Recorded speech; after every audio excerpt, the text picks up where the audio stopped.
Movie के start में हमें दिखाया जाता है कि अब पूरी दुनिया में अपोकालिप्स आ गया है।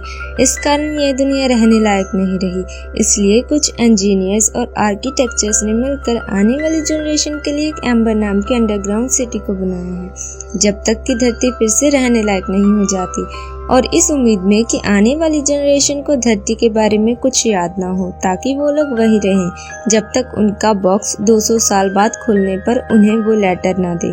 उस बॉक्स को सिटी के सबसे पहले मेयर को दिया गया और ऐसे ही सालों तक मेयर टू मेयर पास होता गया, और समय के साथ वो लोग भूलते गए कि इस बॉक्स में क्या है। फिर एक बार 7वें मेयर अगले मेयर को बॉक्स देने से पहले ही चल बसा, और समय के साथ लोग उस बॉक्स को भूल गए और 200 साल बाद वो बॉक्स खुला, लेकिन उसे देखने वाला कोई नहीं था। और ऐसे ही कुछ समय निकल जाता है और हमें एम्बर सिटी को दिखाया जाता है, और इस सिटी के कुछ नियम थे और सभी लोग इसे फॉलो भी करते हैं। इस सिटी का सारा काम अलग अलग डिपार्टमेंट में बटा होता है। यहाँ किसको क्या काम करना है ये सब लॉटरी पे डिपेंड होता है।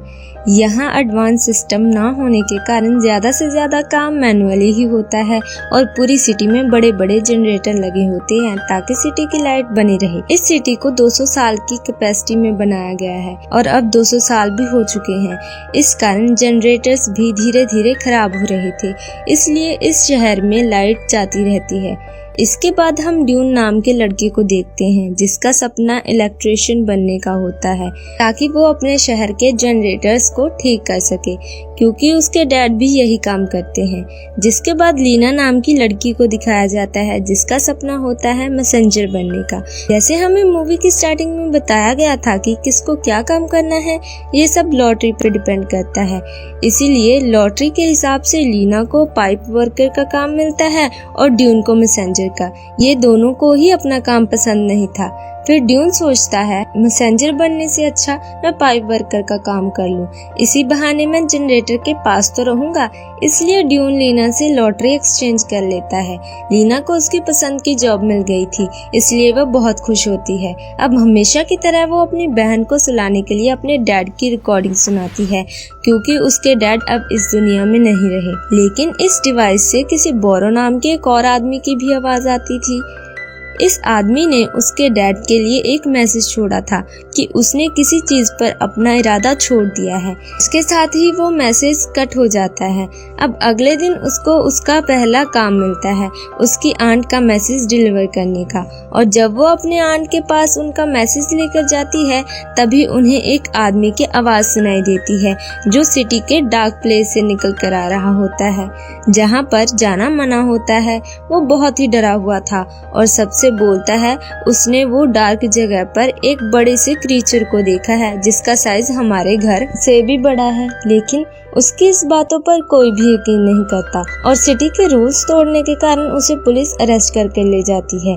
लेकिन लीना उसके हाथ से गिरे उस क्रीचर के टुकड़े को उठा लेती है, और हमें ड्यून दिखाया जाता है, जो कि अपने काम पर होता है। और अब ड्यून को मालूम चलता है कि सिटी का पूरा सिस्टम अंदर से खराब हो चुका है, क्योंकि उनके पास जनरेटर और पाइप्स को ठीक करने के लिए सामान नहीं है। इसलिए वो लोग जुगाड़ से ही वो ठीक कर रहे होते हैं, और हमें पता चलता है कि सिस्टम को ठीक करने के पीछे बहुत से लोगों की जान जा चुकी है, जिसमें से एक हेलमेट ड्यून को मिलता है। उसकी मौत पाइप को फिक्स करने के चक्कर में पानी में डूबकर हो गई थी।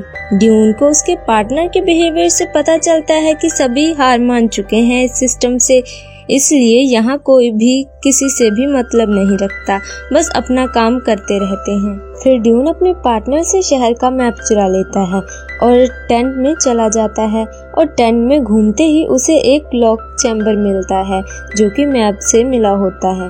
वहीं पर उसे एक और टेंट मिलता है, जहाँ पर पूरा अंधेरा होता है, और वो वहाँ चला जाता है। और कुछ दूर जाते ही उसे वहाँ एक पुली दिखाई देता है, जिसकी मदद से ऊपर चढ़ने पर वो सिटी के स्टोर रूम में जा पहुंचता है, जो कि लगभग खाली हो चुका था, जहां पर फूड होता था, पर वो अब लगभग खाली था। तभी सिक्योरिटी गार्ड वहां पर आ जाता है और ड्यून को वहां से निकाल देता है, पर तभी लाइट चली जाती है, और इस बार काफी समय बाद आती है, जिसके कारण लोग डर गए थे। लीना अपने घर जाती है अपनी बहन और दादी का हालचाल देखने, जहां उसकी दादी उसे कुछ बताने की कोशिश करती है कि घर में एक चीज रखी है जो कि उसके ग्रेट ग्रैंड डैडी ने छोड़ी थी, जो कि सिटी के 7th मेयर थे। और लीना को बॉक्स मिल जाता है, लेकिन लीना को बॉक्स से कुछ समझ नहीं आता। फिर उसे उसी स्टोर रूम गार्ड से पहले संदेश में भेजने का काम मिलता है।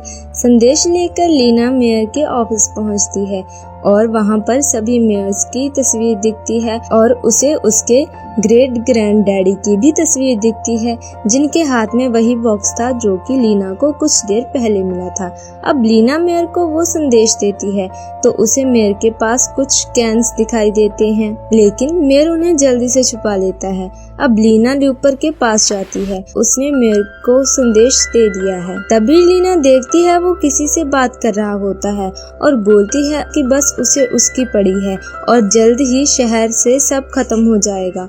और अब हमें दिखाया जाता है कि शहर में अब फूड खत्म हो रहा है। फिर लीना ड्यून को वो क्रीचर का टुकड़ा दिखाती है। ड्यून समझ जाता है कि ये एक बैटरी का पार्ट है। वो सोचता है कि एक बैटरी इतना बड़ा कैसे हो सकता है। फिर जब वो इसके बारे में अपने डैड से पूछता है तो उन्हें भी नहीं पता होता और बोलते हैं कि तुम इन सब में ध्यान मत दो। लीना उस बॉक्स को देखने लगती है। उस बॉक्स में से एक फटा हुआ लेटर मिलता है, जिसे जोड़ने के बाद पता चलता है कि ये एम्बर सिटी से निकलने का मैप है। तभी ड्यून को अपना मैप याद आता है जो कि उसने चोरी किया था और उसे समझ आ जाता है कि ये दोनों मैप का कनेक्शन उस दरवाजे से जुड़ा हुआ है जहाँ जाना मना है। फिर वो दोनों चोरी छुपे उस टनल से जाने लगते हैं। तभी उन्हें वहाँ कुछ महंगे खाने का सामान मिलता है और ये लोग सोचते हैं कि खाने का सामान तो खत्म हो रहा है, पर यहाँ कैसे आया। तभी अचानक से एक बड़ा सा क्रीचर इनके पीछे पड़ जाता है। फिर ये बहुत मुश्किल से वहाँ से बचकर वापस आ जाते हैं। तभी लीना को ड्यून के हेलमेट पर उसके डैड का नाम दिखता है। ड्यून उसे बताता है कि ये जिसका पहले हेलमेट था वो पानी में डूबकर मर गया था। फिर हमें दिखाया जाता है कि लीना की आंट ने उसे उसके डैड का एक सीक्रेट छुपा कर रखा था कि उसके डैड को लगता था कि इस शहर के बाहर भी एक दुनिया है। वो और उनके कुछ साथी शहर के उस अननोन जगह में खुदाई करने लगते हैं और एक नदी में गिरकर उनकी मौत हो गई। फिर लीना जैसे ही अपने घर जा रही होती है तभी रास्ते में उसकी फ्रेंड लीसी मिलती है। उसके पास एक खाने का कैन होता है जो कि पूरे शहर में नहीं था। लीना उससे पूछने लगती है कि ये कैन तुम्हें कहाँ से मिला, तो वो पहले तो लीसी नहीं बताती, फिर लीना के जोर देने पर बता देती है कि ये कैन उसे लूपर ने दिया है। लीना और ड्यून फिर उसी लॉक चैम्बर में जाते हैं और वहाँ देखते हैं कि बहुत सारे खाने के कैन्स रखे हुए हैं। ये सब उस मेयर ने अपने और अपने कुछ खास लोगों के लिए रखे हुए थे। फिर ये दोनों लीना के घर आ जाते हैं। लीना अपनी बहन को अपने डैड की वॉइस सुना रही होती है। तभी ड्यून को सुनता है कि इसमें किसी और की भी आवाज है। फिर ध्यान से सुनने के बाद पता चलता है कि ये उसके डैड की आवाज है, जिनका पूरा नाम लॉरिस पावर होरो होता है। यानी वो भी लीना के डैड के साथ उनकी खोज में शामिल थे। इसके बाद ड्यून घर जाता है और अपने डैड से पूछता है कि आप उस डार्क जगह में कैसे पहुंचे, ताकि उसकी जानकारी और उस मैप से वो यहाँ से बाहर निकल सके। तभी हमें दिखाया जाता है कि लीना मेयर की सच्चाई बताने जाती है और मेयर की ऑफिस में जो लोग थे उनको वो बताने लगती है, लेकिन वहाँ सभी लोग मिले हुए थे। तभी वो आदमी लीना को मेयर को पास ले आता है और तभी लीना देखती है कि मेयर के पास जो लॉकेट है उसमें वही निशान है जो कि उस बॉक्स में था। तभी लाइट जाती है और लीना मेयर का वो लॉकेट लेकर भाग जाती है और भागते भागते ड्यून के घर चली जाती है और मेयर के आदमी भी वहां पहुंच जाते हैं, लेकिन ड्यून के डैड उन दोनों को वहां से पहले ही भगा चुके थे और ये लोग छुपकर वहीं आ गए थे जहां इनके डैड खुदाई किया करते थे। ड्यून की नजर उस खुदाई वाली मशीन पे पड़ती है और वो लोग उसमें बैठ जाते हैं। आगे जाने के बाद वो मेयर वाले लॉकेट को और उस बॉक्स के टूल को मिलाते हैं तो उन्हें जनरेटर का निशान दिखाई देता है। इन्हें पता चल जाता है यहाँ से निकलने का रास्ता यही जनरेटर से है। फिर ये लोग वहाँ से वापस आकर मेयर की नजर से बचते हुए लीना अपनी बहन को जनरेटर के पास ले आती है। फिर ये लोग वही मैप से देखते हुए वहीं पर लॉकर के पीछे एक चैम्बर दिखता है थोड़ी दूर जाने के बाद एक लीवर दिखता है। मैप में दिए गए कोड से उसे खोल देते हैं और वो सारे लॉकर आगे जाने लगते हैं। और जब वो दोनों अंदर जाते हैं तो उन्हें एक नदी दिखाई देती है और वो लॉकर नाव बनकर उस नदी से जाने लगता है। तब उन्हें पता चलता है कि ये नाव उन्हें बाहर निकाल के ले जाएगी, पर वहाँ पानी कम था इसलिए वो उस व्हील से टकरा जाती है। तब वो मैप देखते हैं तो उसमें रूम लिखा होता है और उन्हें एक कंट्रोल रूम मिल जाता है। फिर वो लोग उस रूम के लॉक को देखते हैं और वो जो उन्हें मेयर के लॉकेट से मिला था वो इसकी की थी। फिर वो लोग उस रूम से एंटर करते हैं और उन्हें पता चलता है कि यही पूरे शहर का कंट्रोल रूम है। और फिर वो उस मैप में देखते हैं और उस कंट्रोल रूम को एक्टिवेट करते हैं और वो रुका हुआ व्हील चलने लगता है, जिसके कारण रुके हुए पानी का स्तर भी ऊपर आने लगता है, लेकिन वो फिर से अटक जाता है। लेकिन ये सब करने के कारण शहर में अचानक से बहुत ज्यादा पावर आ जाती है, जिसके कारण सारे लाइट बल्ब्स फूट जाते हैं और शहर में पानी आने लगता है। ये सब देखकर मेयर को लगता है कि इस सिटी का अंत है, इसीलिए वो उस रूम में चला जाता है जहाँ उसने बहुत सारा खाना छुपा कर रखा था। तभी वही क्रीचर आ जाता है और मेयर को मार देता है। वही ड्यून का वर्कर साथ ही ये सब ठीक करने लगता है। वो ठीक कर भी लेता है, मगर उसने उस व्हील को छोड़ा तो ये सब वैसे ही हो जाएगा। तभी पानी का स्तर तेजी से बढ़ने लगता है। फिर ये लोग यहाँ से निकलने को सोचते हैं। ड्यून अपने वर्कर साथी को भी चलने को बोलता है, मगर वो नहीं जाता। तभी ये तीनों नाव में बैठ जाते हैं और निकल जाते हैं, लेकिन उसका वो वर्कर साथी मारा जाता है और ये लोग वहीं पर एक स्लाइड से आगे जाने लगते हैं और वो लोग वहाँ से बाहर आ जाते हैं, लेकिन वहाँ चारों ओर अंधेरा होता है।